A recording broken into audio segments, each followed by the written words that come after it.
بسم اللہ الرحمن الرحیم الحمدللہ رب العالمین والصلاة والسلام علی سید الانبیاء والمرسلین وعلی آلہ الطیبین الطاہرین واصحابہ الاکرمین اجمعین اما بعد۔ بزرگان ملت، برادران عزیز، اللہ سبحانہ و تعالیٰ کا ارشاد ہے وما خلقت الجن والانس الا لیعبدون، کہ میں جنات کو اور انسانوں کو اپنی عبادت کے لیے پیدا کیا۔ تو ہمارے پیدا کیے جانے کا مقصد اللہ کی معرفت اور اللہ کی عبادت و اطاعت ہے۔ اور بتلایا گیا کہ عبادتوں میں چار جو عبادتیں ہم کو بتلائی گئیں، نماز، روزہ، زکوٰۃ اور حج۔ نماز اور روزے کا تعلق انسان کے جسم سے ہے، زکوٰۃ اور حج کا تعلق انسان کے مال سے ہے۔ جس کے پاس مال ہوگا اس پہ زکوٰۃ واجب ہوگی، جس کے پاس مال ہوگا اس پر حج واجب ہوگا۔ لیکن روزہ اور نماز ایسی عبادتیں ہیں، اس کے لیے نہ مال کی ضرورت ہے، نہ دولت کی ضرورت ہے، نہ کسی اور چیز کی ضرورت ہے۔ اس لیے اللہ سبحانہ و تعالیٰ نے ان دونوں عبادتوں کو امیر، غریب، مرد، عورت، مسافر، مقیم، ہر ایک پر واجب کیا۔ اس میں کوئی تخصیص نہیں فرمائی کہ یہ ہے تو نماز پڑھ، یہ ہے تو روزہ رکھ، ایسا نہیں۔ ہر ایک پر نماز اور روزے کو فرض کیا، بشرطے کہ اس کا جسم سلامت ہو۔ پھر اس کے بعد علماء نے لکھا کہ نماز کا تعلق انسان کے ظاہری جسم سے ہے، کہ وہ قیام کرتا، رکوع کرتا، قعدہ کرتا، سلام پھیرتا، یہ سب ظاہری اعمال ہیں۔ اور روزے کا تعلق انسان کے باطنی جسم سے ہے، ظاہر میں نہ ہاتھ ہلانا ہے، نہ رکوع کرنا ہے، نہ قیام کرنا ہے، نہ کچھ ہے، صرف باطن میں جو غذا ہم پہنچاتے تھے اس سے رکنا ہے۔ لیکن اس بات کو ہم اچھی طرح سے سمجھیں کہ اس خالی نماز کا تعلق یا روزے کا تعلق ظاہر اور باطن سے ہم جو سمجھ رہے ہیں وہ اسی حد تک سمجھ رہے ہیں کہ کھانے پینے اور خواہشات سے بچ جائیں تو وہ روزہ ہو گیا۔ ایسا نہیں ہے، بلکہ ہم کو حکم دیا گیا کہ ان چیزوں کے ساتھ جو روحانی بیماریاں ہیں، حسد ہے، بغض ہے، کینہ ہے، چغل اور اس قسم کی دیگر جو خرابیاں ہیں، جب تک کہ ہم ان چیزوں سے نہ بچیں ہمارا روزہ روزہ نہیں ہے، ہماری نماز نماز نہیں ہے، اس سے ہم کو کوئی فائدہ نہیں ہوگا۔ اس لیے حضور پاک علیہ الصلاۃ والسلام کا حکم ہے کہ اللہ سبحانہ و تعالیٰ کو بندے کے بھوکے اور پیاسے رہنے کی کوئی پرواہ نہیں جبکہ وہ ان گناہوں سے اپنے آپ کو نہ بچائے۔ تو اس لحاظ سے ہم کو چاہیے کہ روزہ جو فرض کیا گیا اس سے خدا کو کوئی فائدہ نہیں، نماز جو فرض کی گئی اس سے خدا کو کوئی فائدہ نہیں، بلکہ اس سے انسان کی تربیت مقصود ہے، اس کا تزکیہ مقصود ہے، اس کو گناہوں سے پاک بنانا مقصود ہے۔ کیونکہ نماز کے بارے میں آپ سنتے آئے ہیں ان الصلاۃ تنہی عن الفحشاء والمنکر، کہ نماز گناہوں سے، بے حیائی کی چیزوں سے، برائیوں سے روکتی ہے۔ اگر ہم نماز پڑھیں اور بے حیائی سے نہ رکیں، نماز پڑھیں گناہوں سے نہ رکیں، نماز پڑھیں اور ایسے مفسدات و مکروہات سے نہ بچیں، تو پھر وہ نماز ہم پہ کوئی اثر نہیں کر رہی۔ اسی طرح روزہ ہیں، لیکن روزے کے جو تقاضے ہیں اس کو اگر پورا نہ کریں تو پھر اس سے بھی ہم کو کوئی فائدہ نہیں ہوگا۔ اس لیے سب سے اہم چیز عبادتوں میں اخلاص ہے، اہم چیز خدا کا خوف ہے، اہم چیز خدا کی محبت ہے، اہم چیز حضور پاک علیہ الصلاۃ والسلام کی محبت و اطاعت ہے۔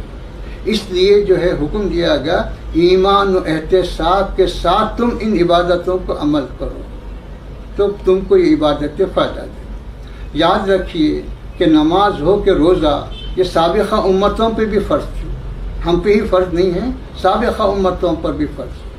تو اللہ سبحانہ و تعالیٰ کا ارشاد ہے کتب علیکم الصیام کما کتب علی الذین من قبلکم لعلکم تتقون، کہ جیسا پہلے والوں پہ روزے کو فرض کیا گیا اسی طرح تم پر بھی فرض کیا گیا، تم پر کوئی نیا بوجھ نہیں ڈالا گیا، کوئی نئی چیز تم پر مشقت والی نہیں ڈالی گئی، پہلے والوں پہ بھی تھی، اب تم پر بھی ہے، لیکن اس کے فرض کیے جانے کا مقصد کیا ہے؟ خود قرآن بتلا، لعلکم تتقون، تاکہ تم متقی بن جاؤ، تاکہ تم نیک بندے بن جاؤ، تاکہ تم اللہ کے مقبول و محبوب بندے بن جاؤ، یہ ہم کو حکم دیا گیا۔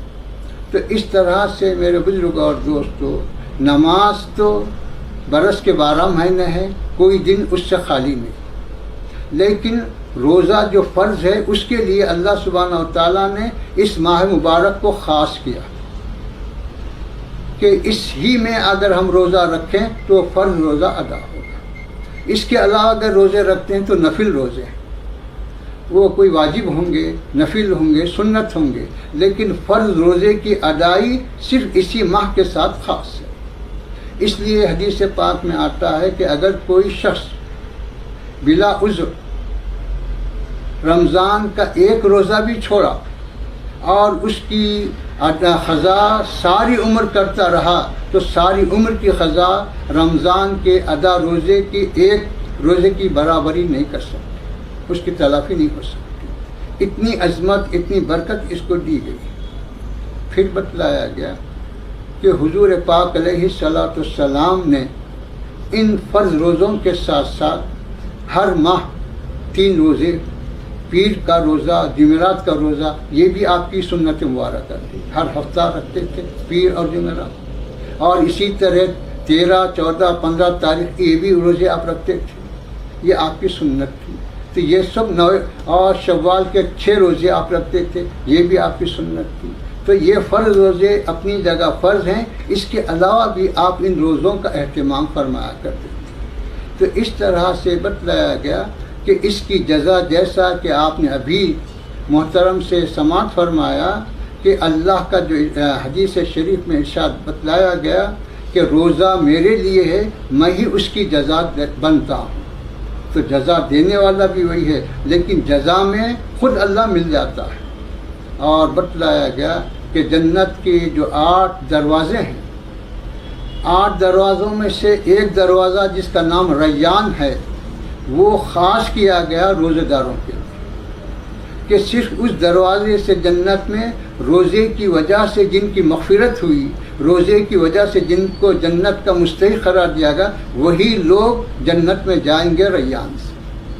تو سارے لوگوں میں ان کی ایک خصوصی حیثیت، ایک امتیاز حاصل ہوگا، لوگ سمجھ جائیں گے کہ اس دروازے سے جانے والا روزے کی وجہ سے جا رہا ہے۔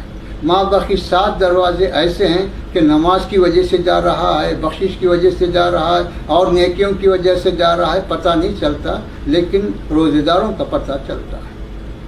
اسی طرح میرے بزرگوں اور دوستوں، اس مبارک ماہ میں جس کو رمضان کا مبارک مہینہ ہم کہتے ہیں، یہ مبارک مہینہ ہے کہ اللہ سبحانہ و تعالیٰ کے 104 کلام، 104 کتابیں، جس میں 4 بڑی کتابیں ہیں اور 100 صحائف چھوٹی کتابیں ہیں، وہ سب کے سب اسی رمضان میں نازل ہیں۔ حضرت سیدنا آدم علیہ السلام پر، حضرت سیدنا ابراہیم علیہ السلام پر، حضرت سیدنا موسیٰ علیہ السلام پر، حضرت سیدنا عیسیٰ علیہ السلام پر، حضرت سیدنا داؤد علیہ السلام پر، اور جتنے انبیاء پر جو کتابیں نازل ہوئی وہ سب کی سب اس رمضان ہی میں نازل ہوئی، کوئی اور مہینہ۔ اور ہمارے حضور پاک علیہ السلام پر بھی جو قرآن اللہ کا آخری کلام ہے وہ بھی نازل ہوا، تو اسی ماہ مبارک میں نازل ہوا، اسی مقدس مہینے میں نازل ہوا۔ تو اس مبارک ماہ کو یہ خصوصیت حاصل ہے کہ اللہ کے جتنے بھی کلام ہیں وہ سب اسی ماہ میں نازل ہوئے۔ اور اس ماہ کو یہ خصوصیت ہے کہ اس ماہ میں اللہ کی ایک عبادت خاص ہے جس کو روزہ کہتے ہیں۔ اس ماہ مبارک کی خصوصیت یہ ہے کہ اس ماہ میں اللہ سبحانہ و تعالیٰ نے ایک ایسی رات رکھی کہ اگر اس ایک رات کا حق ادا کیا جائے، اس کی عبادت ایمان و احتساب کے ساتھ کی جائے، تو اس ایک رات کی عبادت 1000 مہینوں کی عبادت سے افضل بتلایا گیا، جس کو ہم شب قدر کہتے ہیں۔ تو اسی طرح میرے بزرگ اور دوستو، اس ماہ مبارک میں اللہ سبحانہ و تعالیٰ نے جہاں روزے فرض کیے، وہیں پر حضور پاک علیہ السلام نے ہمارے لیے تراویح کو سنت قرار دیا کہ دن میں تم روزہ رکھو اللہ کے حکم کی بنا پر، اور رات میں تم تراویح پڑھا کرو، یہ حضور پاک علیہ الصلوۃ والسلام کی سنت ہے۔ تو یہ تراویح بھی خاص ہے رمضان کے ساتھ، روزہ بھی خاص ہے رمضان کے ساتھ، اور بتلایا گیا کہ اس مبارک ماہ کا مرتبہ عظمت یہ ہے کہ حضور پاک علیہ الصلوۃ والسلام کا ارشاد ہے کہ رمضان تمام مہینوں کا سردار ہے۔ تو تمام مہینوں کا سردار کا مطلب یہ کہ ثواب کے اعتبار سے، عظمت کے اعتبار سے، فضیلت کے اعتبار سے، ہر اعتبار سے اس کو فضیلت ہے۔ تو ثواب کیسا؟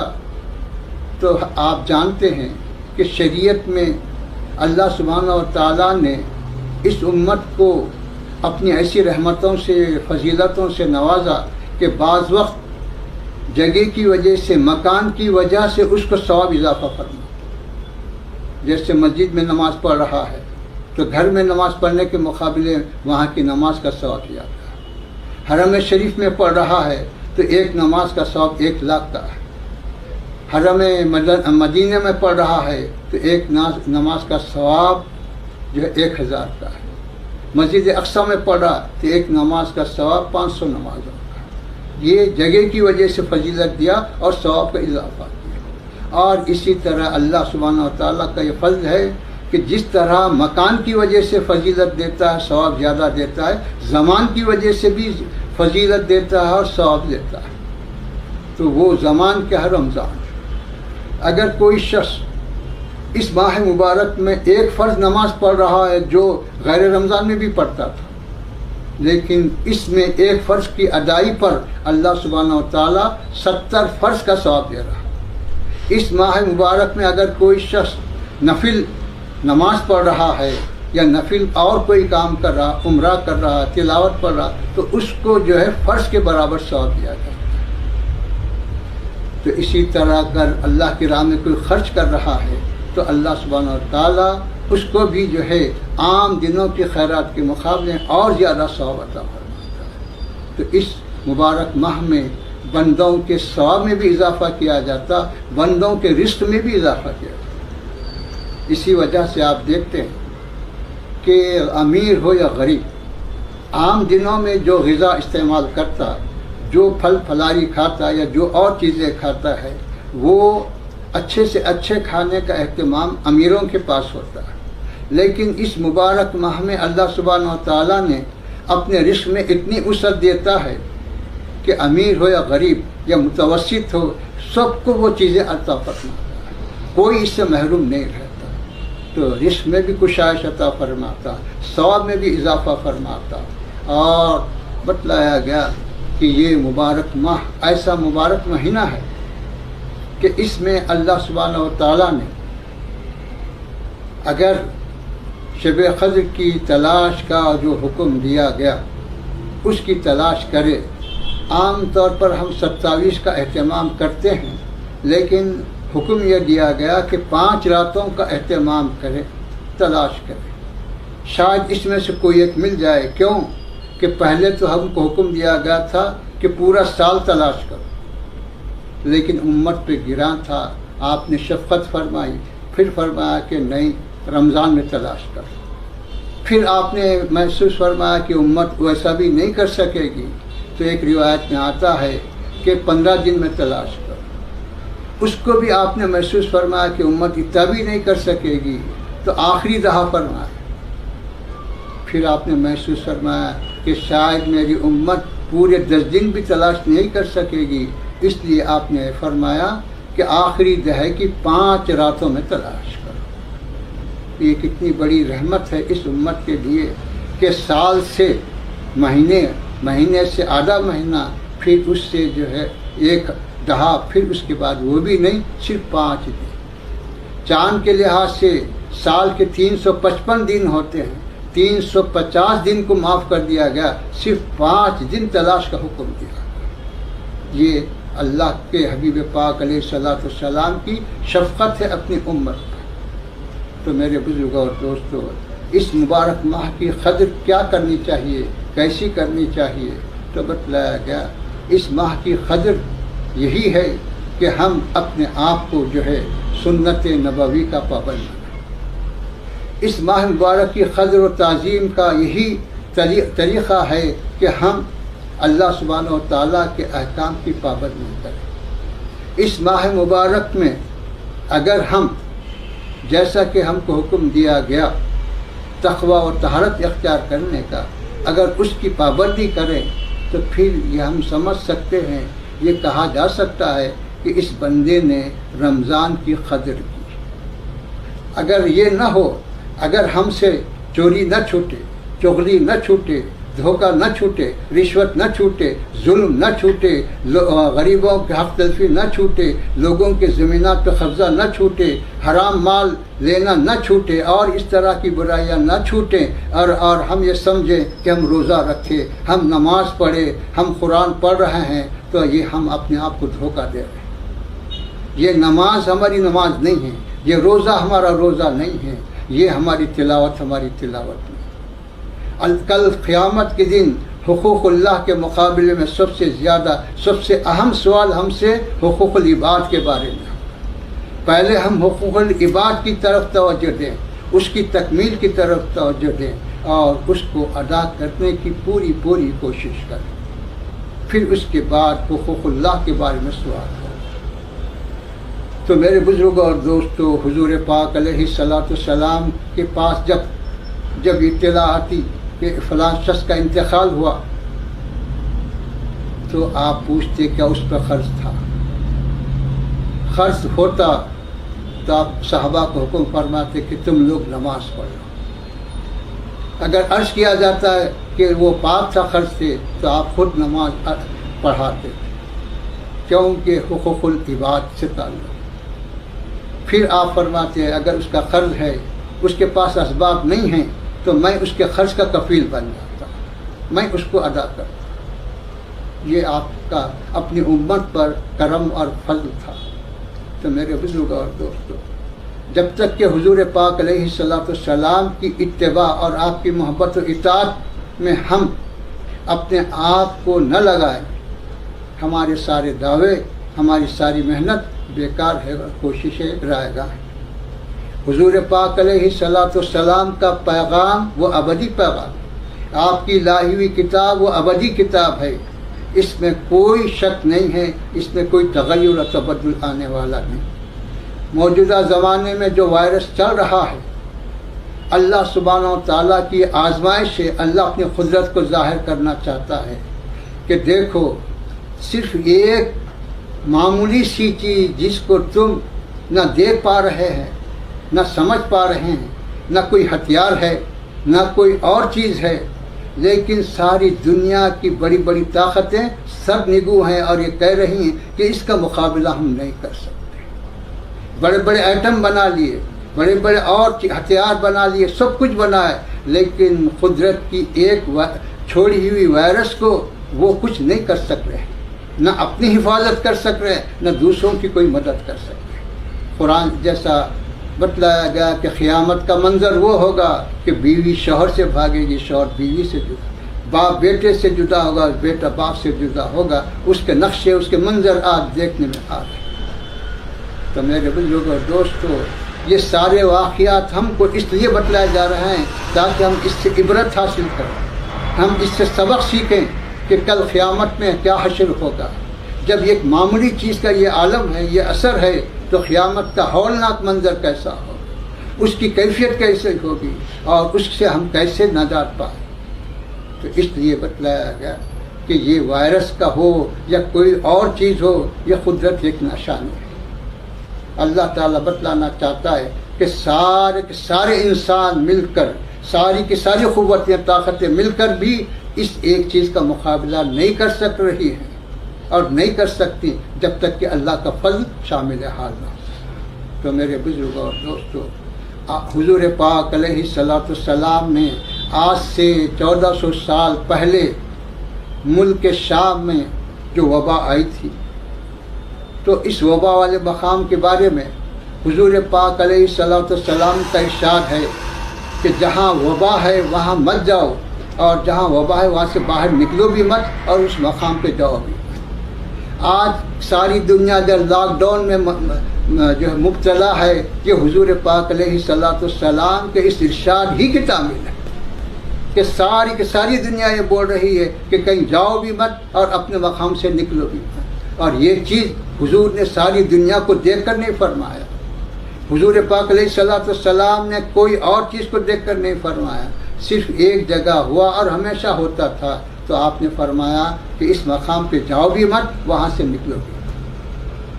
صحابہ بھی اسی پر عمل کیے۔ آج ساری دنیا حضور پاک علیہ الصلوۃ والسلام کے اس ارشاد پر عمل کرنے پر مجبور ہے اور عمل کر رہی ہے۔ تو میرے بزرگوں اور دوستوں، ہمارے پاس حضور کی سیرت سے بڑھ کر، ہمارے پاس قرآن مجید جیسی دولت سے بڑھ کر اور کیا دولت چاہیے؟